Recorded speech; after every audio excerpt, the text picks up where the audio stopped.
We are on the 1 to 12, chapter 1, section 2, verse 12. Kathopanishad.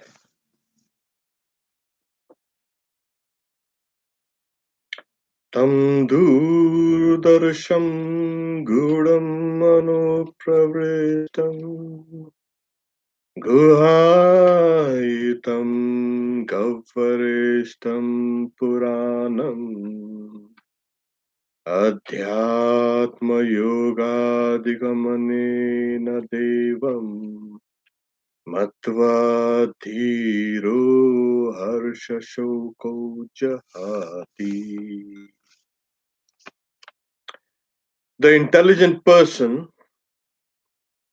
gives up both happiness and sorrow by developing concentration of mind. Because the old deity who is inscrutable, lodged inaccessibly, located in the intellect, and seated in the midst of misery. Yeah, kind of. There are a couple of things that we need to kind of clarify. Mm, first, say it is difficult, obviously. Why is it difficult? Because they say it is inscrutable, lodged inaccessibly, located in the intellect, and seated in the midst of misery. So there is the Atman that is there. You need to hold on to it. Okay. And it gives a result also that the means that one has to develop concentration, and from concentration, when it is mature, it will become meditation. On what? What's the subject matter? The object of meditation is that old deity, the self, that is to be worshipped. And then what happens? One gives up both relative existence, pleasure and pain, and he says that gives up happiness and sorrow. This is the world. So we give up all kind of relative categories. Now, if the self is all pervading, in Vedanta it is the self is all pervading. And how come then you got to search in this place? Well, that's the starting point. When they ask you, you're supposed to realize the self. But yeah, but where is the Atman? So they place it in a kind of a location. They locate it so that you can develop your meditation on that, in that place. And besides, the commentator says that's the first place where it is realized. Okay, so let's meditate on the Atman. Where? On the chair, table, tree, plants, birds? No, no. There, in your own self. It's located here. Okay, now this. And what are the means? Concentration. Okay, we'll get down to it. Looking at why have we mistaken that self for something else? We have always done that. We mistaken that self for either the body or the mind or the senses or the intellect. That is due to superimposition. Because the self is beyond all categories. And in order to understand that self, what happens? We kind of take the help of other things. For instance, this, in India, when the mother takes a newborn child out for the first time, she has to show the moon. The moon. The child does not know anything what is the moon or where the sky is or anything.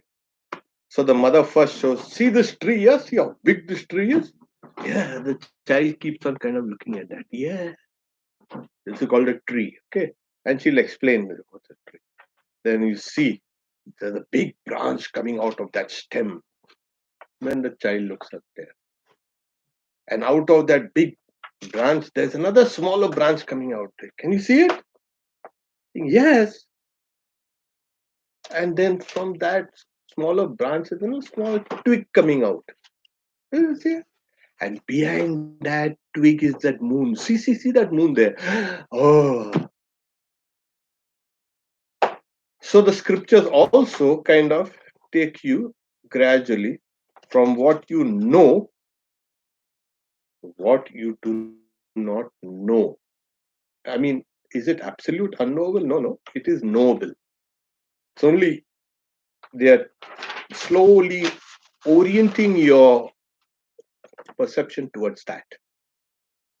And that's the idea. It's called, in Sanskrit, it's called Shaka Chandra Nyaya. Shaka is a branch and Chandra is a moon. Behind that twig or behind that branch is the moon. The moon cannot be behind a branch or a tree. Obviously, it's way far away. Small things confused. The body and mind is with time and space. I thought the self That's doesn't what have time and that's space. yeah. How can you able to rotate get the location of the self? Yeah, we are used to thinking in terms of time. Like, say, there's a now it is present, isn't it? Yeah. How do you know it's present? Well, it's present. Yes. Yeah. And it's a You very also, small, yeah, tiny moment. yeah. But what? What is moving? You are not perceiving movement. We are, a mind is kind of structured to understand this is the present because cognition now is present. You also have an idea of the past, isn't it? Because of what? Memory. Yeah. Otherwise, or you think, oh, that thing was seen last year and kind of now it's disappeared. And you also have the question, the idea of a future. Well, if this is the present, then it has to be this. There must be something rolling down the future also. Even these categories are illusory.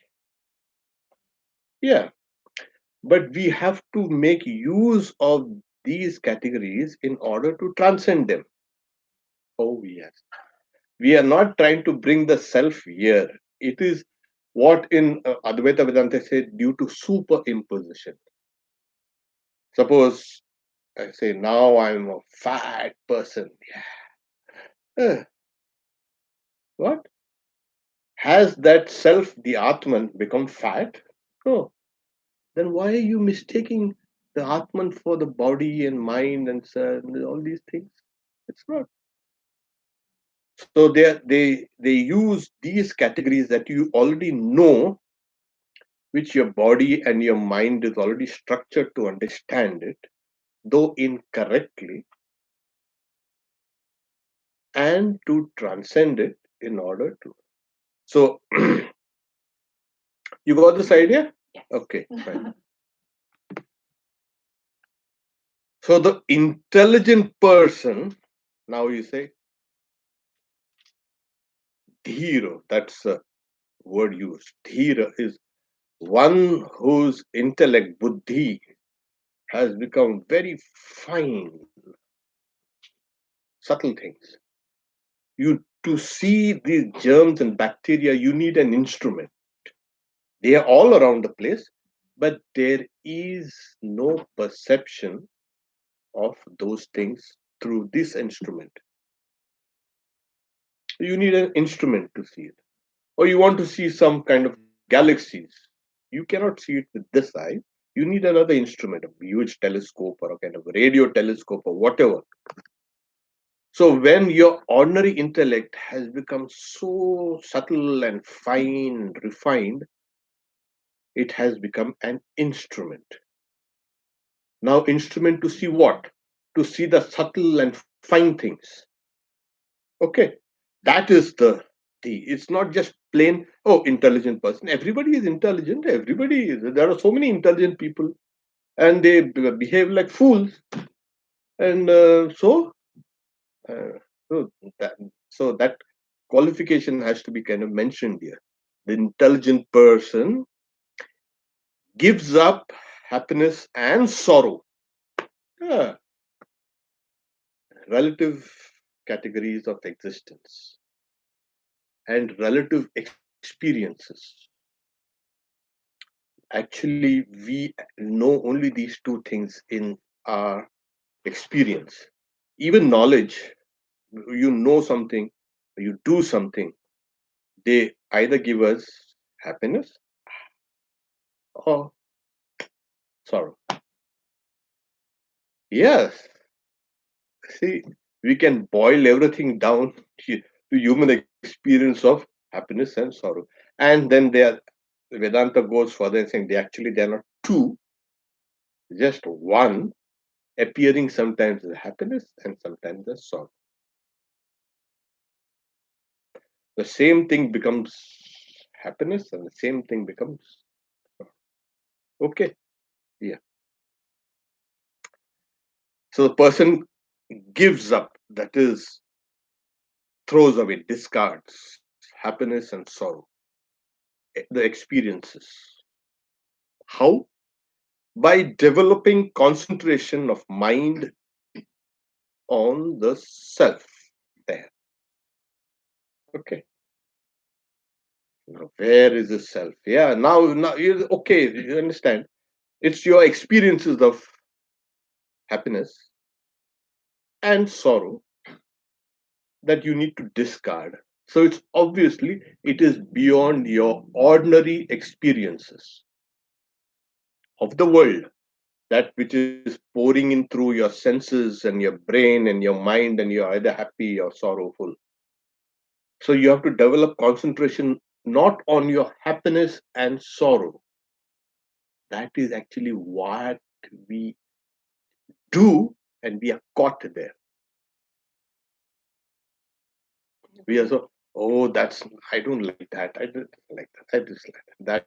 That person is this, and this is that. This. So we are more enmeshed in our experiences of sorrow and happiness. So when he's saying by developing concentration of mind on the self, so the self is beyond your ordinary experiences, the mundane experiences of the world, and thereby meditating on the old deity. Why old? Is it old? Ah, ancient is more correct. The word old should be replaced with ancient. It's an ancient, like the earth. It's a very ancient, very ancient. The universe is very ancient. Is the Atman something like this? No, it's not like that. It just wants to show the kind of a continuity. It's there, been with you for years and decades and eons and eons and eons. It's been there with you. That is that ancient. So there's another explanation. Though it is ancient, it is always new. Pura api nava, they say. But it is, it's a kind of a thing that has been constant factor in you. That's right. Okay. Or the old deity. I have to meditate on an old deity. Is it a kind of an old person I have to meditate on? No. It's not a person at all. Deity means here, Dhyotana, that which shines, that which is luminous. That's that ancient light there within you. That is the self. Okay. Ancient life, ancient past. You're not going for past and present and future. It is like it has been there constantly with you. You have been evolving for millions of years, and that is even more ancient than the beginning of your evolution when you started. Even self before. No, not self. You are evolving. Self doesn't evolve. We are evolving. We are every day we evolve into better persons. Our mind becomes better. Our bodies have kind of evolved. It's due to all these factors of evolution, and we have come up till here. But is that evolution has it stopped? No, it's not stopped. It's a continuing process. Evolution is a constant process. We evolve every day into better and better people, isn't it? Hmm. So we have to go through that process to be more emerge of the self. Yeah, when you come down to the highest, you can say evolution of the mind, then it reflects everything perfectly. But we'll get down to this. Your contention is that self also evolving? No, self doesn't evolve. The real self does not evolve. You, the self now, which you have identified yourself with, has been evolving. Your body, the mind, and your, you can say, intellect, your morality, everything is kind of getting better and better as days pass. So you have to meditate. So concentrate your mind and meditate on that ancient deity, that ancient luminosity which is there within you, which you not know, which is beyond your happiness and sorrow. Okay, wait.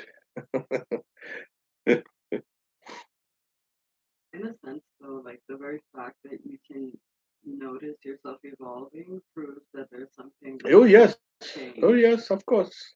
It is obvious that every day we become better and better. Of course, most of us. There are some people who get the kind of a retrograde. What a terrible person I was today. And then yesterday, oh God, ah, I do something even bad. But generally, this we are going towards higher and higher kind of evolution. Okay. So once you understand, so what you really need, what do you need? You need to concentrate, and after concentration has been established, because concentration comes in spurts, it doesn't come in a flow. When it does come in a flow, it's meditation. Okay, so I'm trying to concentrate on this pencil. My concentration is always kind of uh, is broken. I'm looking at this, and then my attention might just veer towards a book or something else, and I'll come back. And again, I'm distracted. Again, I come back. But in meditation, what happens? There is only the pencil. Everything else has just disappeared. That is called meditation. The illustration is given like when you pour water from one kind of container to the other, water does not flow like it kind of disperses. No? But if you pour oil, it flows. No? Uh, Apart from the molecular structures and this and that, forget it. But when you pour oil from one container to the other, how does it flow? In a stream. So that is, so concentration will lead to meditation. Repeated concentrations will lead to meditation. So your mind has now kind of in a flow. It's going towards the Atman. Okay. Now where? Where? Here. It's here. They say now it is here. Well, Atman. Yes, where's it Atman? Where should my mind flow? So he's saying that old deity is inscrutable. Huh. Why should it be inscrutable? Yes, it is. There are many things in this world that are very inscrutable. And this takes the cake. It's the most inscrutable.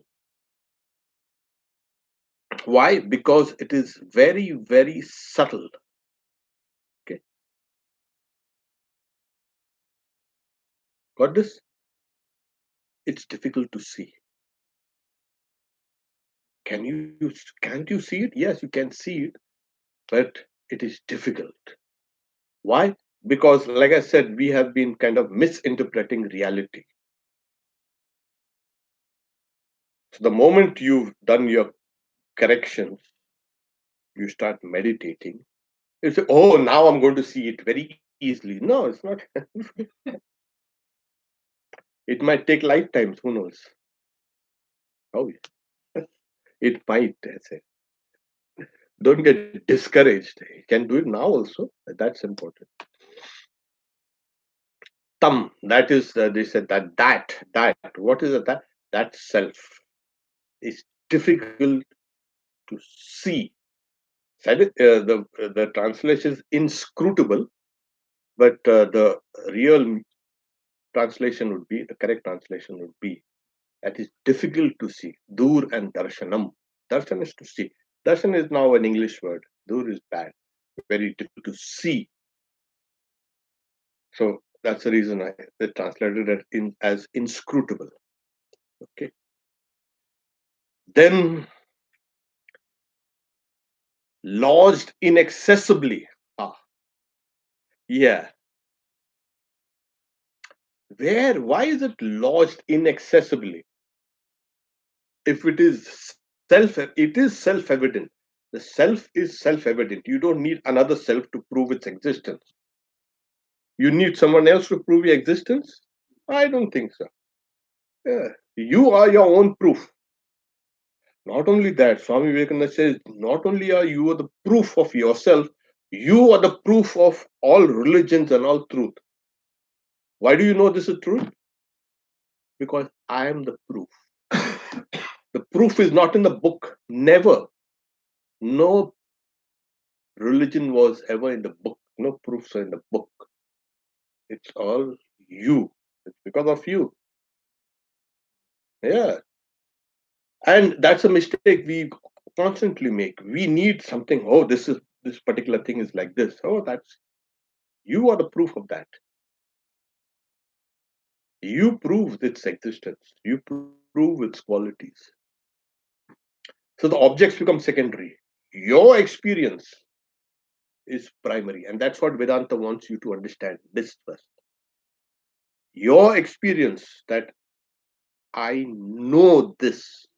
I don't need any other evidence to prove what I know. That is primary. Okay. So it is lodged inaccessibly. It should have been open, everything. What happens is the commentator, Shankaracharya sometimes kind of beautiful. So the translation, hidden by knowledge that changes in accordance with worldly objects. This is the fourth or fifth kind of lodge inaccessibly in the commentary. Hidden by knowledge that changes in accordance with worldly objects. So the Sanskrit, it's kind of beautiful. Prakrita Vishaya Vikara Vijnanai Prachannamiti etat. It's covered, as it were. Now, what happens is we can understand it through two things, through the workings of the intellect. Okay. But this intellect is always subject to factors or objects coming from outside, the pictures of objects and sounds and taste and touch and smell. It's coming and attacking the object, the intellect. Got it? That guy was quietly sitting down and now railroaded, as it were, with all these. It's constant, constant, constant. The only time we stop the whole thing is when we fall asleep. The intellect is like a kind of a lamp in a still place, windless place. It's still, but because of these objects coming, it's like whipped around. It's kind of flickering. And that flickering is the cause of our not perceiving the self.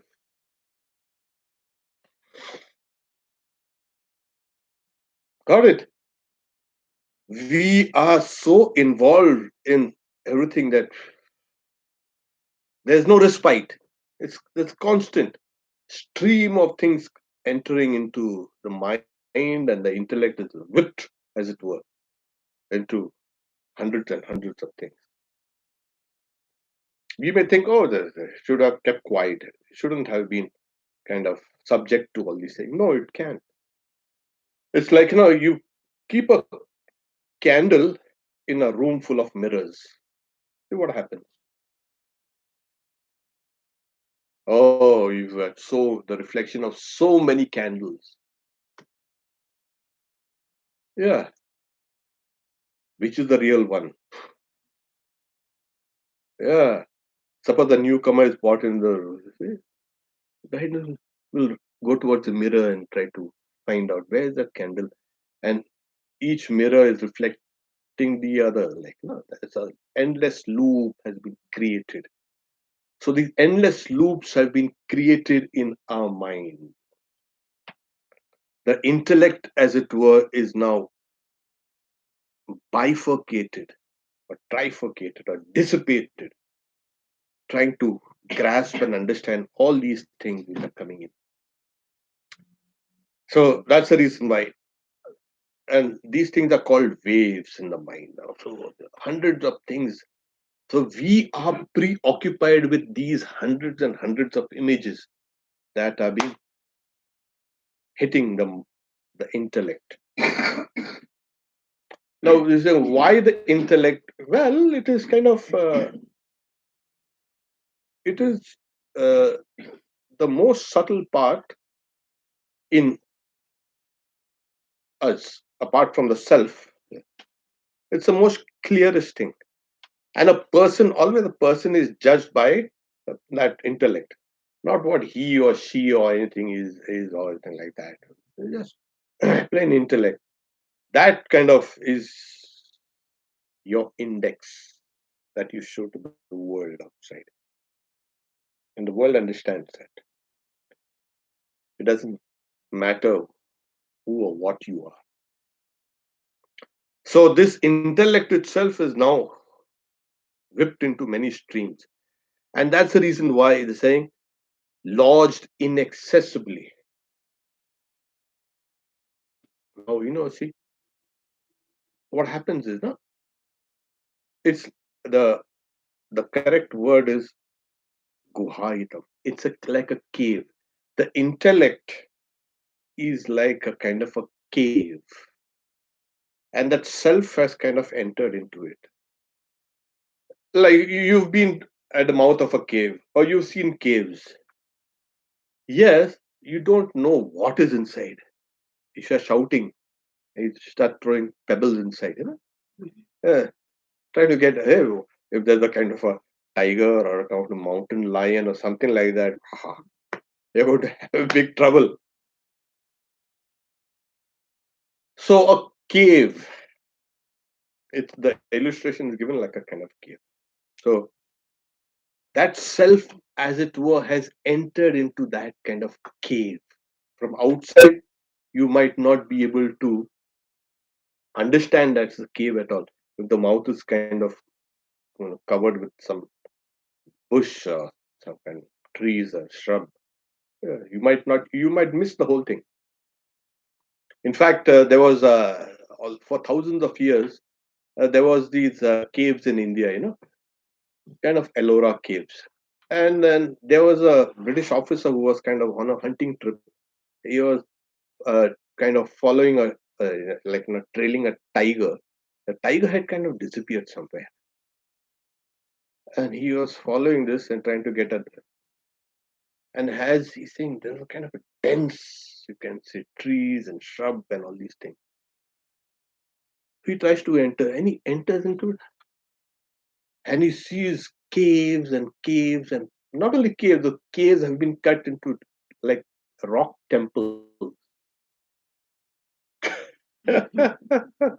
It was a lucky break for him. For thousands of years, kind of forgotten.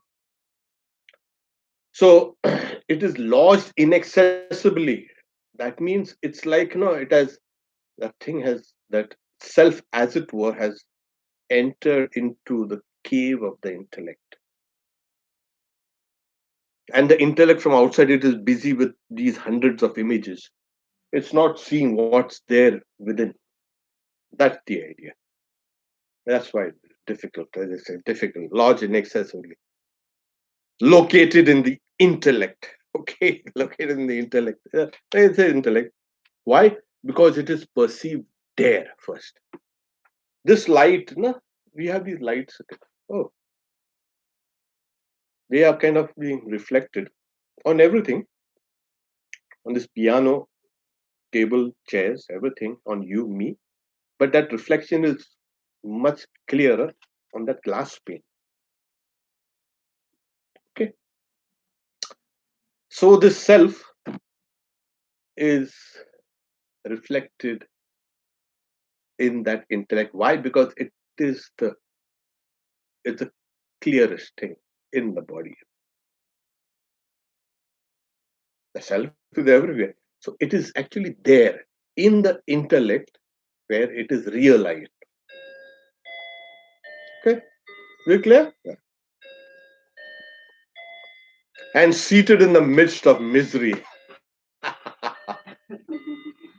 Yeah. Why misery? Why? The problem comes is we don't recognize that until and unless we come to God, we are very miserable. Yeah. Because we have been kind of been led by each and everything, being exploited, being worked upon. And so it is seated in the midst of misery because, for the simple fact is, it is the body and the mind is subject to transformations. What you want today, okay, you will never get it as it is. You'll never get it. If you want something, I want this, you'll never get it. You might get a little of it, and that will keep you kind of pursuing that dream. Oh, a little more, I can get it. A little more, a little. It will drive you. Oh yes. So I want a $1 million, and then I buy tickets and I get a kind of $1 million. But then they say, you have got to pay this taxes and that taxes. You won't get 1 million. You got 500,000. Hey, that's not right. And what is this? Okay, doesn't matter. I've got to pay taxes. I've got to pay taxes. Okay, pay taxes. Now, after that big win, I will always be oriented towards buying a ticket the next time I see something. I, I can be twice lucky. What's wrong? If I've been one time lucky, I can be two times lucky. And they'll give a purchase ticket. And his 500,000 that this guy had won spent on. You'll never get the whole thing. Never get. So it's kind of, we don't understand this, but then we are looking miserable. The body is undergoing transformations always. The mind is also undergoing transformations. The, we can say, senses are also undergoing transformation. That's the reason why. What undergoes transformation? What is transformation? We have our weaknesses, we have a strength, we have a morality, we have a immorality, we have a kind of a maturity and an immaturity, and these things come and go, and kind of, it's kind of, we are buffeted on these waves. And that's the reason why I say, until unless you don't understand that this world and this body and this mind is the cause of misery, it's not something outside. I don't have to blame anything. This is the nature of nature. Now, once you can understand this, what do you want to get out of misery? Yes. Okay, now come over here. Come over here. That's that. Enter into that cave.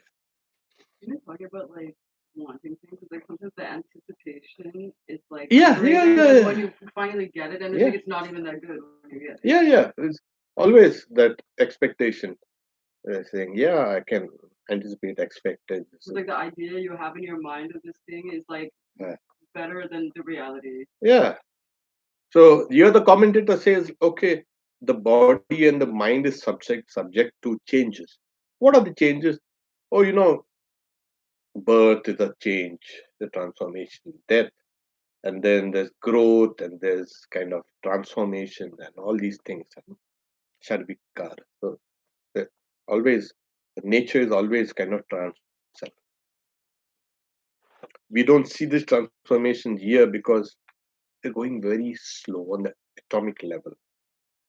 But after some time, oh, you come and, oh, early changes. So that's why I'm saying, I'll read the intelligent person gives up happiness and sorrow by developing concentration of mind on the self, and thereby meditating on that old deity. So how do you meditate on the self? First, it's an old ancient deity. Okay, it has been there. The earth has been there before we came in here, and the whole universe was there before the earth also came in. That is, it's trying to tell you that it was there before even you were aware that there is something called a self. Ancient deity is something I have to gain knowledge about it or feel. What is it? Knowledge, Right. dialect. The word here is difficult to see. You have to see it. The here it is kind of translated as inscrutable. Actually, it is difficult to see. You have to see it. When you say, I want realization, that is, you have to see that self. Okay? Yeah. Swamiji, but if thyself never becomes an object, how can you see it Hmm. It has become object in your intellect, no? as reflected? Yeah. But you can't see as in the pure state, You pure consciousness. you cannot see it in pure state. You can see it, as I said, in that state of, you can say, subjectivity. But that's we are not talking about the subjective experience right now. It is the Upanishad is trying to lead you slowly and slowly and slowly to the higher life. It is trying to first locate that self is here. You've got to try to see it here. That's what. Okay. So on the old, who is inscrutable, lodged inaccessibly, located in the intellect, and seated in the midst of misery. There.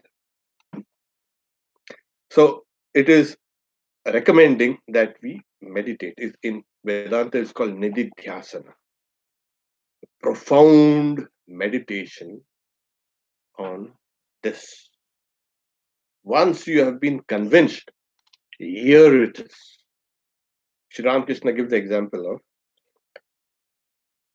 if a thief knows that there is some gold in the next room, do you think that guy is going to sleep all night?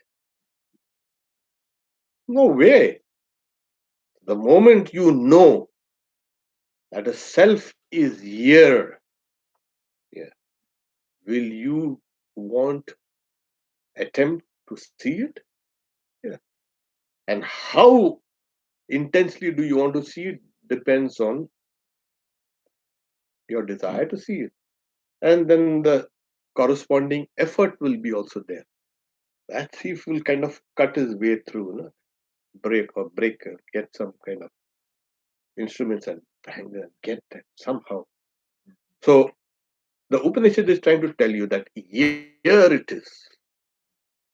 Don't have to run away here and there and this and that. Self. Self is here. Get to that. That's the idea. So you have to break some walls, so it doesn't matter. But you get that treasure. Okay. So, like I said, what kind of covers that kind of self, it's like in the cave, it's hair, the cave. And then Sri Ramakrishna gives the example, there's these people, these farmers, they put store their grain in these big silos, granaries, and they keep some rice or the puff rice outside the granary.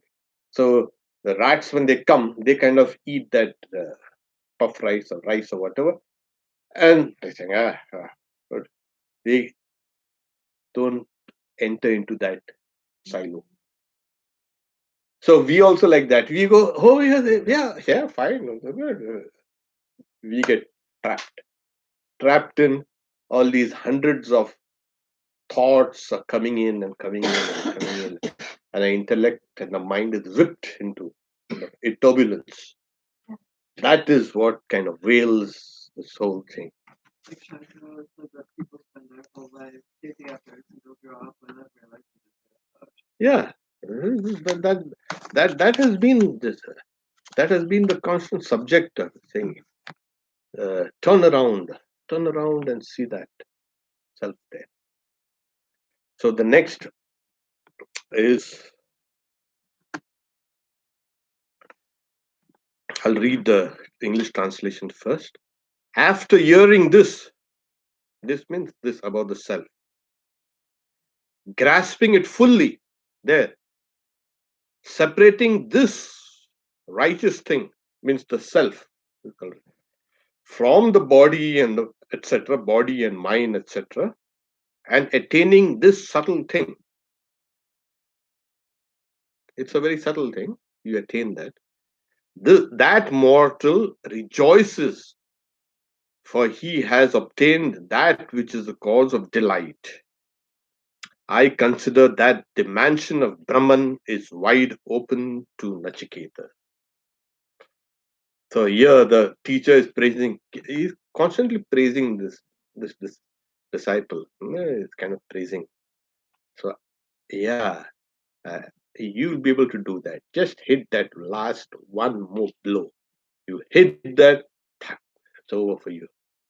So the teacher knows that this person, this young man, is going to attain this. Like, when Sri Ramakrishna's guru, Totapuri, he was kind of uh, traveling down. There is a place where the river Ganga meets the ocean. It's called Ganga Sagar. Once a year, there's a huge fair. And in India, fair means, what? People come in millions. It's supposed to be very auspicious and is supposed to give you a lot of merit or liberty. So people don't bother about all the inconveniences. They will come. It's a small island. You got to take a either a launch or a barge, and in launches and barges and small boats are plying, and people, you can't comfortably travel. There will be 10 people pushing you this side and 20 people pushing you that side. Somehow, their idea is somehow we go to that place of the confluence and have a dip. There it is. Somehow get it.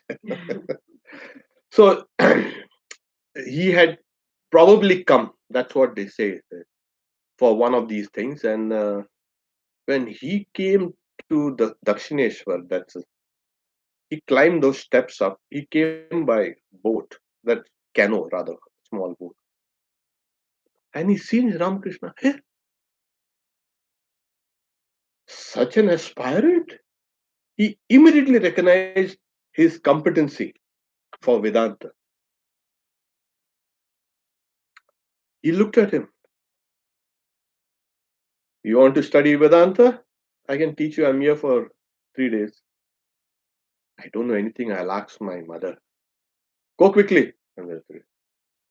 So the teacher, he looks at him. Ramakrishna goes to the temple. The temple. So the teacher kind of smiles and he'll get over this kind of delusion. For him, worship and all duality was kind of all Maya. But what I want to kind of stress is he looked at Ramakrishna, who was sitting down absent-mindedly there on the steps leading to the river, and the teacher is kind of climbing up there. He said, "Yeah,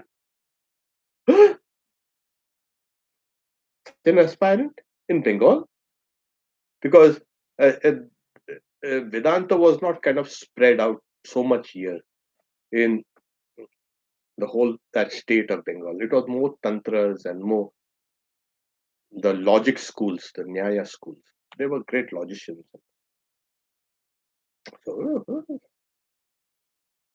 So here also, a teacher has recognized this young boy. Oh, yeah.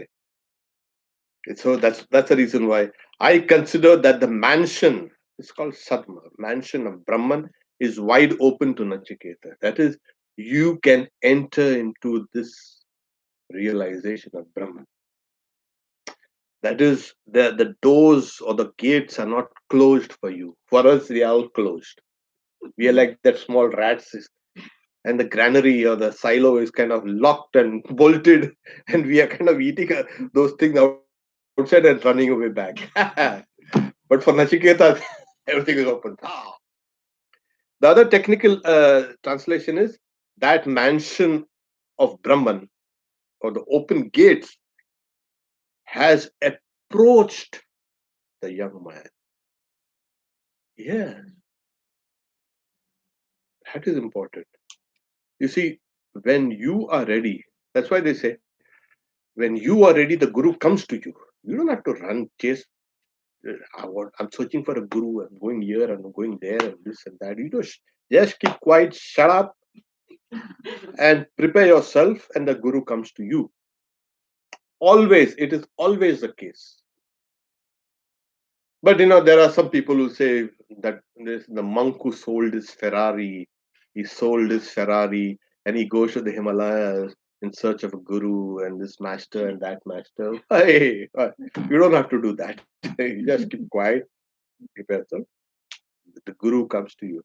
The guru comes as the form of a guru, which is actually God. God comes to you in the form of a guru. That's so the same idea is implied here, that mansion of realization has kind of approached you.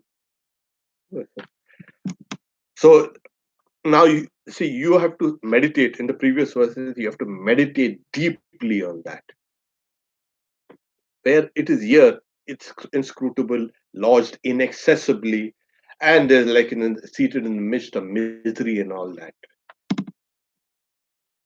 We should not get mistaken what is the real nature of that, because as I said, it's an ancient deity.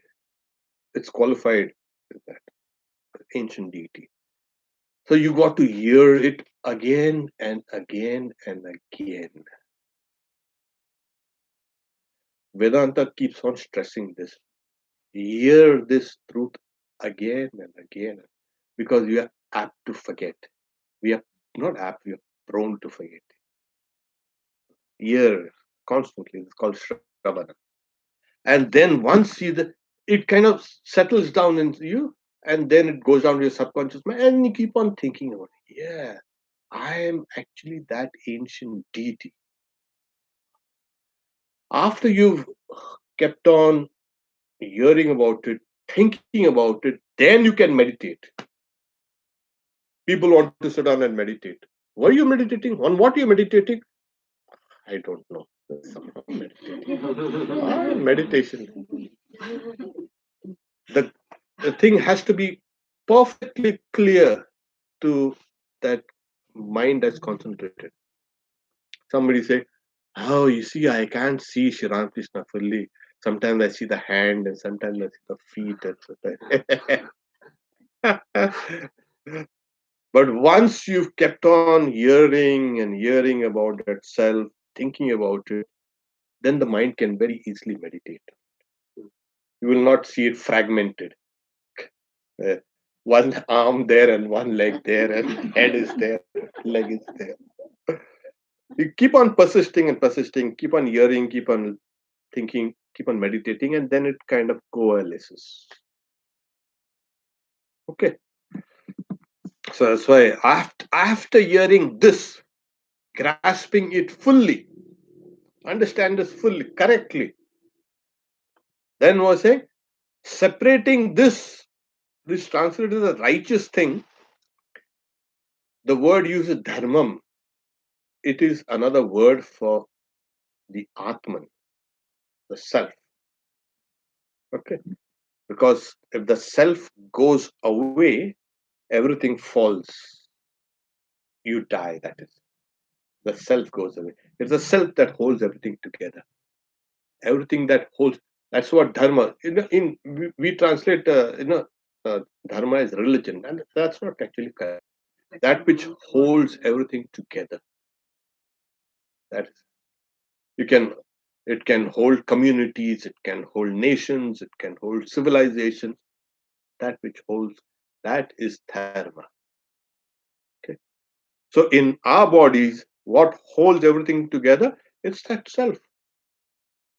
Everything is held on, and later on we'll find that everything has to do its duties correctly. Otherwise, you're going to get a thrashing.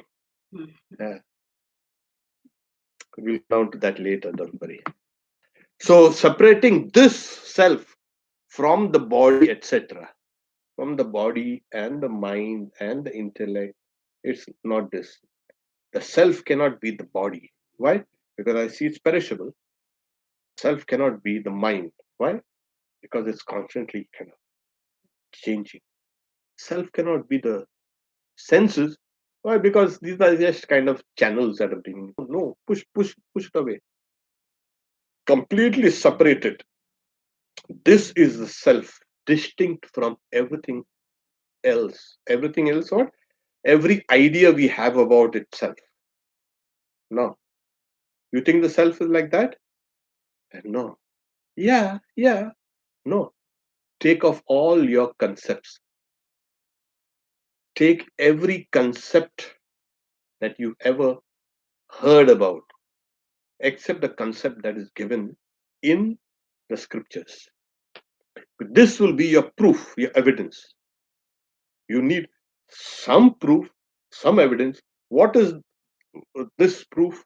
This proof is actually a whole tradition of people who have realized it. They are not just words. So this is one form of realization. These words are one form of realization. So you have taken off all concepts. It is small, it is large, it is red, it is white, it is this, it is that, it is big, it's small. Remove of all concepts. You've separated all concepts from the actual self. And now there it is. So you say and attaining that subtle thing. It's very subtle. The mind and the intellect has become subtle. It can grasp that subtle thing. So when you get it, then what happens?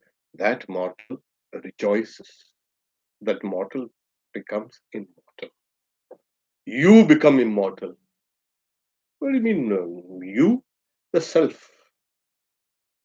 You realized it. No more.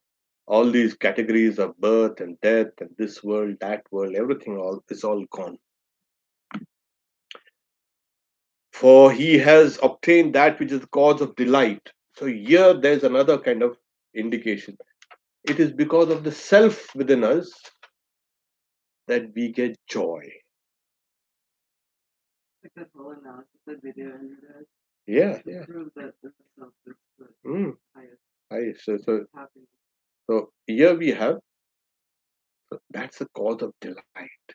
So you want, everybody wants joy without bothering about the kind of transformations or anything, disturbances. Constant joy, yes. When Buddha, when he attained that state, his body and mind were kind of overflowing with that joy. He couldn't eat, he couldn't sit, he couldn't sleep.